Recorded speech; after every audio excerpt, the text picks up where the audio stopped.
Thank you very much, Vicky. It's a very robust statement, as one would always expect from a British High Commissioner.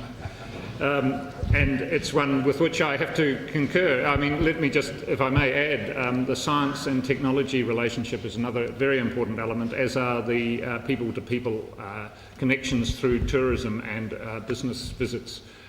Europe remains very, very important to us now and for the future. In the years past, as we looked at the financial crisis that was hitting not just Europe but the world, one of the main figures that stood out as a very sound and secure voice in that discussion in Europe was Chancellor Angela Merkel, representing in effect a country that has often been called the powerhouse of Europe, and it's my very great pleasure to have the Chancellor's representative here in Wellington, Dr. Anne-Marie Schleich, speak to you now. Thank you very much.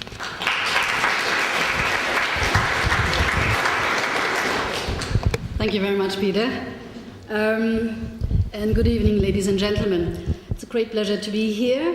And I would like to talk about two things, following what Vicky, my colleague, was saying. But first, talking about the elections, and secondly, what does Germany mean for the European Union, and what does the European Union mean for Germany? The elections, the upcoming elections, and it has been talked about before, I think are very, very important, because Europe needs a very strong parliament, and the European Parliament needs a very strong democratic mandate from the citizens of Europe. Why? Because after all, a lot of the decisions that are taken by the European Parliament, but also by the European Council and the Commission, have immediate consequences on the lives of every single European citizen. I'll give you two examples, and we talked about mobile phones, Vodafone and others. The fact that European citizens can now use their mobile phones abroad, mainly in the European countries, in 28 European countries, without having to worry about the clock ticking, is a result of European legislation. Another example, the fact that savings accounts of up to 100,000 euros are protected, fully protected, all over Europe, all over the 28 European countries, is a result of European legislation. Binding reductions in the emissions of dangerous substances is a result of European legislation. So matters that concern European citizens every day are actively debated in that European Parliament that's going to be elected, such as data protection, climate policy, the treatment of refugees, measures to promote social cohesion, and many more examples.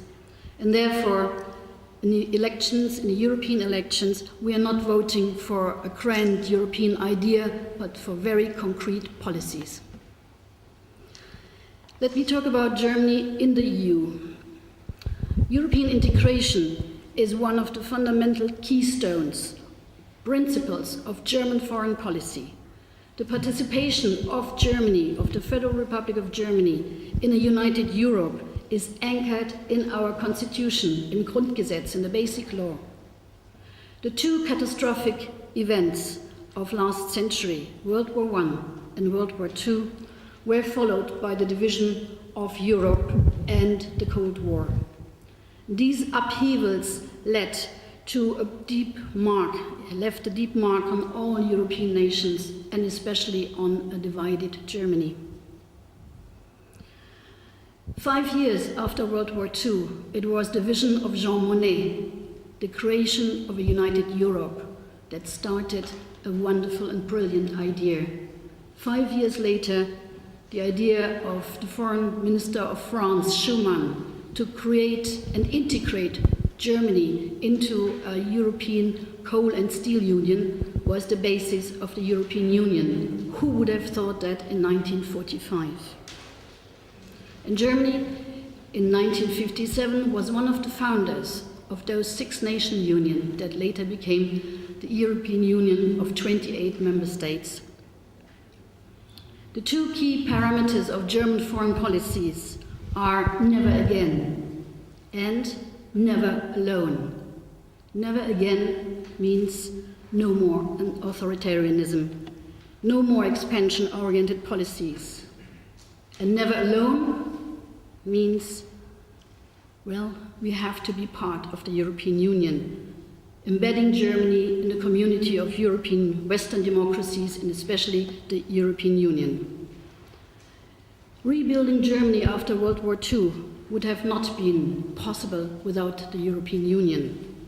Reunification of East Germany with West Germany would not have been possible without the European Union. And let me just talk about the recent financial crisis that has been touched upon by Vicky. Reforms have been initiated, budgets have been balanced, but unfortunately the crisis damaged the social part of the social framework of Europe. And it is now important to give people the confidence that together we can not only overcome economic problems, but we can also tackle the unemployment and the social problems that have been created in the last 4 years. And Europe is moving in the right direction, but still a lot needs to be done. You have seen recently Ireland and Portugal 2 days ago have already left the Europe as a rescue fund.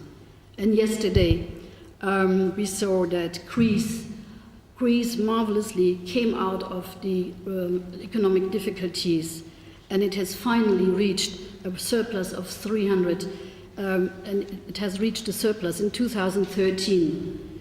And the government last week, the Greek government, launched very successfully a bond market. So I think Greece is on a wonderful way back to recovery. Unfortunately, the unemployment rate is much too high, and many packages will be needed to kind of reduce that problem. And so I think the European Union gives us hope, and we need these elections to really come to give hope to the European citizens. Thank you very much.